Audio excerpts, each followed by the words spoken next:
The NBA All-Star break is coming to a close, and the Miami Heat need to get back on track to ensure this photo is recreated in 2024 as they look to make the NBA Finals in back-to-back seasons and their third time over the last 5 years. Today, I ranked the most important players on this Heat roster in order for them to get back to the NBA Finals. Before I get into my list, I want good vibes, positive vibes only, as they say, to be put out in the air. Help the Heat get back to the NBA Finals by liking today's video. The goal is 250 likes. If Heat Nation can get to 250, I believe the Miami Heat will repay us by making the NBA Finals.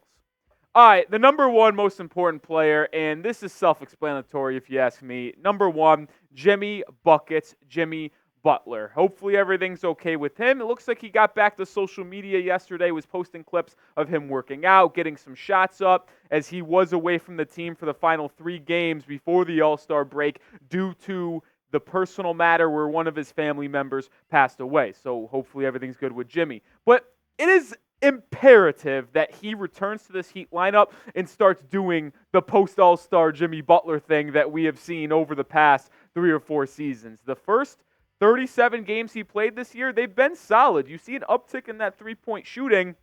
Now, I do believe in order for Miami to make the NBA Finals again, you do have to see him willing and able to shoot more three-pointers. The 44% is cool and fun, but if he's not able to space the floor and actually threaten the opposing defense from beyond the arc, well, the 2.5 three-point shot attempts a day doesn't really matter. And this has been the case over the past 4 seasons, right? You are only going to go as far as Jimmy Butler takes you in the postseason. Let's just look back at the last 4 seasons with Butler. The first year in the bubble, he was astounding. He was unbelievably good. They make the finals. Also, he got help from rookie Tyler Herro and Bubble Goran Dragic.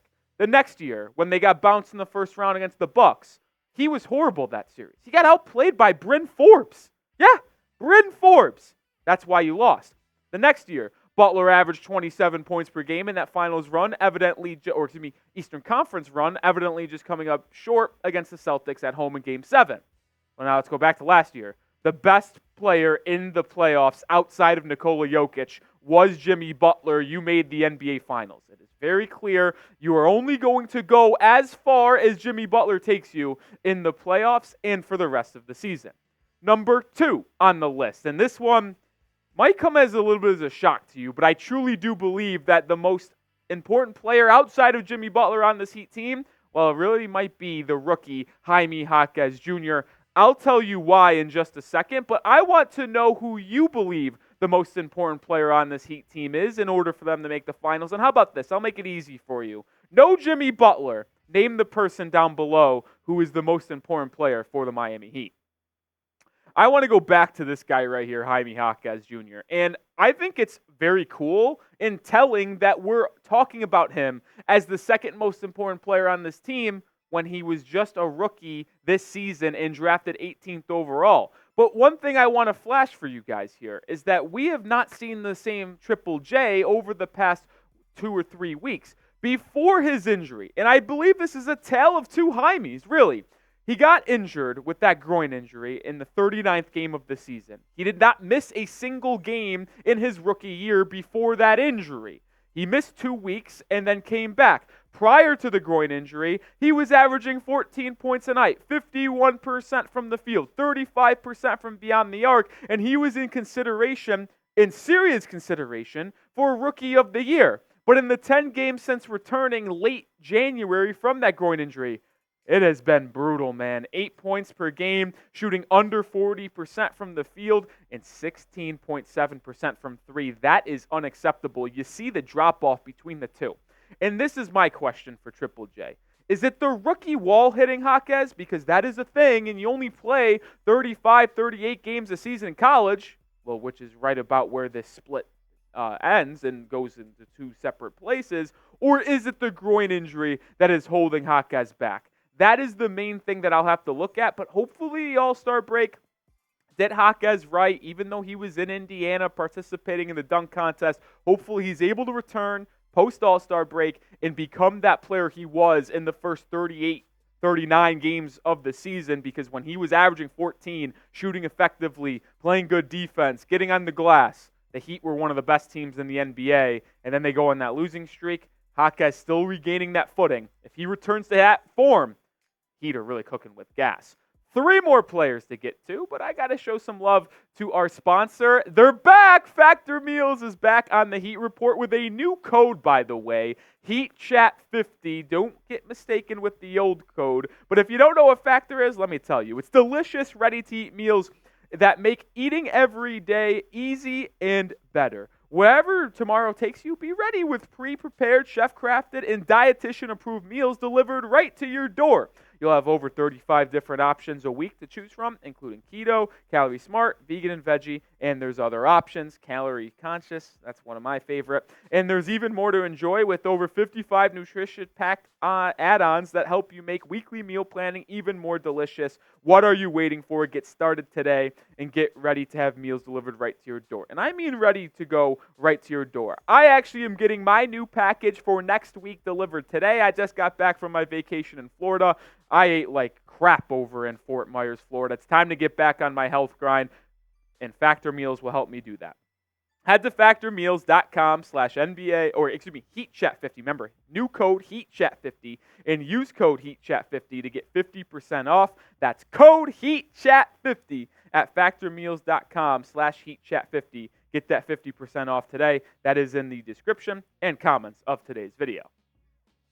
Number 3 on the list, Bam Adebayo. Obviously, he's going to rank pretty high on this important player list for Miami because what he is as a defensive anchor for the Heat is unparalleled. And listen, we saw the All-Star Game 3-pointer. Maybe he starts bringing out some tray balls. That would be pretty ideal for Miami and add another layer to this offense, but he's been terrific this season. Career high in rebounds, averaging 20 points a game. He is deserving to be an all-star and was deserving to be an all-star starter. It's just unfortunate Joel Embiid is, well, a top 3 player in the NBA. But if he can continue to be more involved at the rim, because I think Adebayo relies on the mid-range jumper too often. And I like that he's added that to his game, but when you're shooting the majority of your shots as a center 8 to 12, 8 to 15 feet away from the basket on fadeaway mid-range shots, well, that's not the most effective shot and not the most efficient shot for him.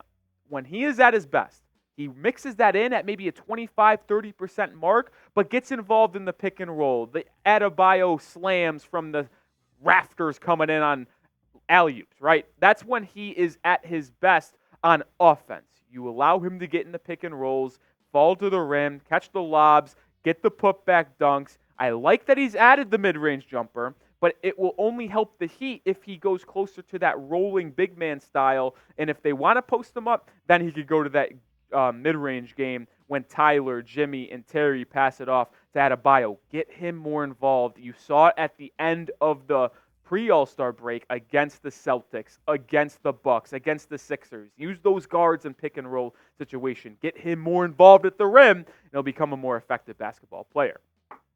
We do have a playoff push that y'all have to get ready for. Coverage around the Heat for the rest of the season and beyond. Don't go anywhere. Join the channel today. We just passed 8,000 subscribers. We go live for every single Miami Heat basketball game, and we're going to start doing some post-game videos too, so hit that sub button and stay along for the ride. Number 4, Mr. 14, Tyler Herro. Well, the Heat made the finals without Tyler last season. Can they do it with him and his impact? And he is maybe the most divisive Heat player on the market right now. He's had an up and down season thus far, only 35 games played. He's averaging 21 a night, second on the team in scoring.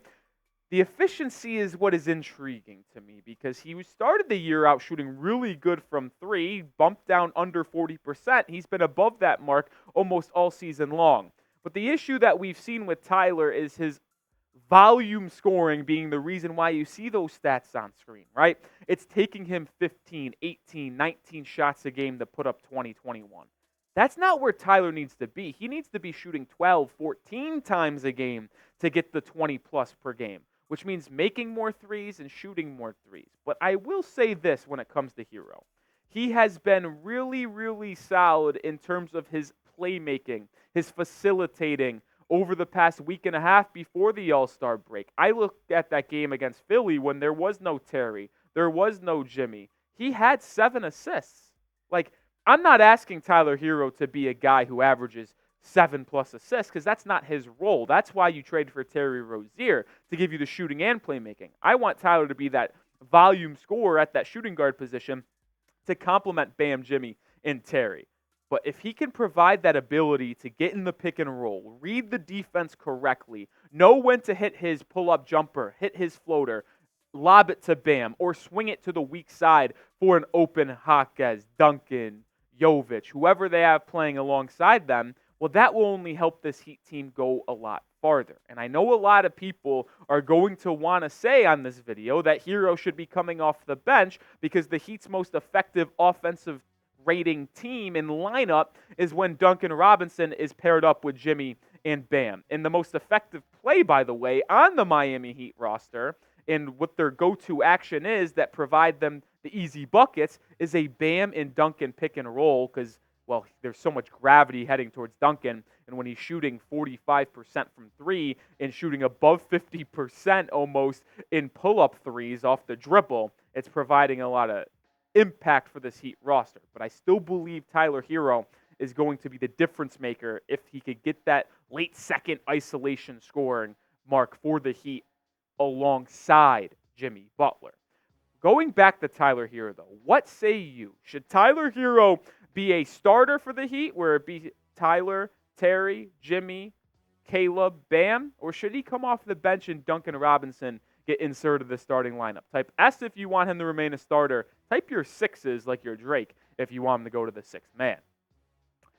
Yes, Nikola Jovic is my 5th most important player for the Miami Heat. And the reason why, because he unlocks a different Heat team. And what do I mean by that?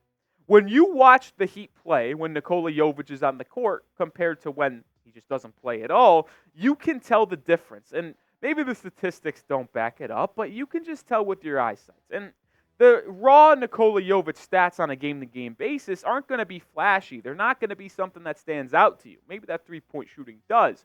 And yes, he's very raw. It's only his 2nd year in the league. He just graduated high school. Like, he's still 21 years old. Jovic is as raw as a prospect as we've seen. And as the 27th pick in the NBA draft just a couple years ago, you're not expecting him to be someone who makes an immediate impact in this crazy difference. But he does need to play because when he is alongside Adebayo, it allows Miami and Erik Spoelstra to go to a 2-big lineup. And even though I wouldn't even consider Nikola Jovic a big, it just does give them extra size. Because Jovic, believe it or not, is actually taller than Bam Adebayo. Bam's 6'9", 6'10". Jovic is 6'10", 6'11". Sure, he doesn't have the force to play inside like Bam does, but allowing opposing teams to see 2 lengthy guys, and especially when they get matched up with the Milwaukee Bucks, the Boston Celtics, who run 2 big lineups, Al Horford, Porzingis, Kornet, Horford, Brook Lopez, Giannis. Like, whenever you want to see them, you can allow yourself to put Bam as a more free-ranging rover-type guy on defense who can guard the Giannis's, can guard the Tatums, because he is able to move his feet, and you could stick Jovic on the guys that don't really provide that much offensively, like Al Horford, like Brook Lopez, right? Like they don't really do much outside of the catch-and-shoot situation. So you could put Jovic on those guys. It gives you more rebounding. It also allows you to space the floor. He's shooting 45% from 3. I know, probably not sustainable, but if he's able to continue to get playing time for the Miami Heat and showcase his chemistry with Jimmy, Bam, it just provides you with another ball handler, another guy who could space the floor, knock down catch-and-shoot triples. And my favorite thing, which I say all the time about Nikola Jovic, when he gets a rebound, he's not looking to outlet it to someone else right away. He will grab it, he will go. And when the Heat get out in transition and don't lollygag into their offense, well, they're a much more dynamic team.